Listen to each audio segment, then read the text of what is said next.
Soekarno. Nama yang begitu kuat dalam sejarah Indonesia. Proklamator, presiden pertama, bapak bangsa. Tapi, coba buka Google, coba lihat pelajaran sejarah anak sekolah hari ini. Kita hanya tahu kulit luar dari tokoh besar ini. Siapa dia sebenarnya? Apa gagasan-gagasannya? Kenapa dia tiba-tiba hilang dari panggung sejarah? Bukan secara fisik, tapi dari kesadaran kolektif bangsa ini. Ini bukan cuma soal politik, ini soal memori, soal bagaimana sebuah negara bisa memilih untuk mengingat sebagian dan sengaja melupakan sisanya. Soekarno lahir di Surabaya, 6 Juni 1901. Ia adalah insinyur lulusan Teknisi Hogeschool Tebandoeng.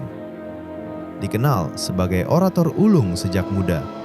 Bersama Hatta, ia memproklamasikan kemerdekaan Indonesia pada 17 Agustus 1945. Dalam sejarah resmi, Soekarno adalah tokoh utama revolusi. Ia memimpin Indonesia keluar dari penjajahan, membentuk kabinet, dan memperkenalkan ide Pancasila pada 1 Juni 1945. Tapi sejarah resmi berhenti di situ. Setelah tahun 1965, Soekarno nyaris tidak lagi dibicarakan, tidak diajarkan secara utuh, tidak disandingkan dengan pemikirannya. Seolah ia hanya hadir di detik kemerdekaan, lalu lenyap dari peran politik berikutnya. Dalam kurikulum sekolah Orde Baru, ia disebut hanya dalam 1-2 paragraf. Namanya hadir, tapi suaranya hilang, pemikirannya tenggelam. Selama 32 tahun Orde Baru, narasi sejarah dipangkas. Bukan cuma fakta yang diubah, tapi juga konteks dan emosi kolektif kita. Pidato Bung Karno tentang Pancasila tidak diajarkan. Konsep-konsep seperti Nasakom, gabungan nasionalis, agama dan komunis, dicoret dari literasi publik. Bahkan, catatan pidato asli 1 Juni 1945 baru diresmikan sebagai hari lahir Pancasila oleh negara pada tahun 2016, hampir 70 tahun kemudian. Yang lebih dalam dari penghapusan fisik adalah penghapusan makna. Apa kamu tahu bahwa Bung Karno menulis banyak pidato dan esai tentang tatanan dunia baru? Ia menciptakan istilah seperti NEVO, New Emerging Forces, dan menyebut Blok Barat sebagai Old Devo. Tapi tak satu pun itu masuk ke pelajaran sekolah. Ingatan kita dikondisikan untuk mengenang, tapi tidak memahami. Untuk hormat saat upacara, tapi tidak menggali gagasan orang yang kita hormati. Di luar negeri, khususnya Amerika Serikat, Soekarno dianggap terlalu berbahaya.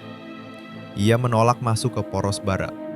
Ia akrab dengan pemimpin Blok Timur. Ia menolak IMF, menasionalisasi aset Belanda, dan secara terbuka menantang dominasi barat dalam pidato-pidatonya.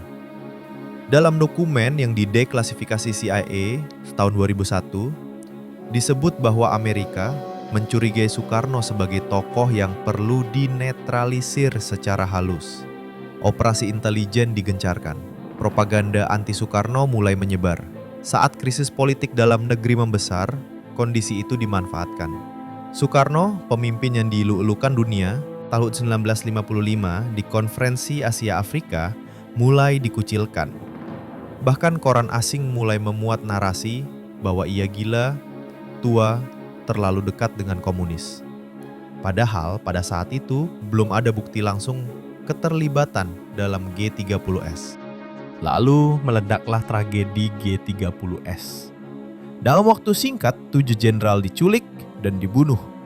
Narasi tentang PKI menyebar. Soeharto naik panggung. Bung Karno tidak sempat bicara, tidak ada wawancara, tidak ada klarifikasi. Ia dibungkam tanpa pengadilan. Dia dilucuti dari kekuasaan secara administratif, bukan hukum. Tidak pernah disidang, tidak pernah disalahkan langsung, tapi juga tidak pernah diberi ruang membela diri. Dan yang lebih aneh, rakyat pun seperti disuruh lupa. Film G30S PKI diputar tiap tahun, tapi tidak ada 1 menit pun di film itu yang menampilkan Bung Karno bicara. Setelah tahun 1967, Bung Karno bukan hanya pensiun. Ia diisolasi, rumahnya diawasi, keluarganya tidak boleh aktif di politik, buku-bukunya dilarang edar. Bahkan, Media dilarang menulis tentang dia secara positif. Ia wafat tahun 1970 tanpa pemakaman kenegaraan besar. Bahkan berita kematiannya dimuat kecil di surat kabar. Seorang proklamator mati pelan-pelan dalam ingatan bangsa sendiri. Sejarah Bung Karno seperti puzzle keluarga yang kehilangan satu bagian tengah. Kita lihat rumahnya, kita tahu tanggal-tanggalnya, tapi kita tidak pernah tahu wajah lengkapnya. Bayangkan, 2 orang bertengkar, lalu hanya satu yang diizinkan menulis memoir. Kita semua membaca memoir itu, lalu menganggapnya sebagai kebenaran. Kita tidak sedang berbicara tentang konspirasi. Kita berbicara tentang narasi dan siapa yang punya kuasa untuk menyusunnya. Sejarah bukan soal apa yang terjadi, tapi soal apa yang dipilih untuk diingat. Mungkin Soekarno bukan dihapus dari buku, tapi dari memori. Dan kalau begitu, apakah ingatan kolektif kita sedang dibentuk oleh kebenaran atau oleh ketakutan akan kebenaran itu? Tulis di komentar, bagian dari sejarah Bung Karno mana yang menurutmu paling misterius?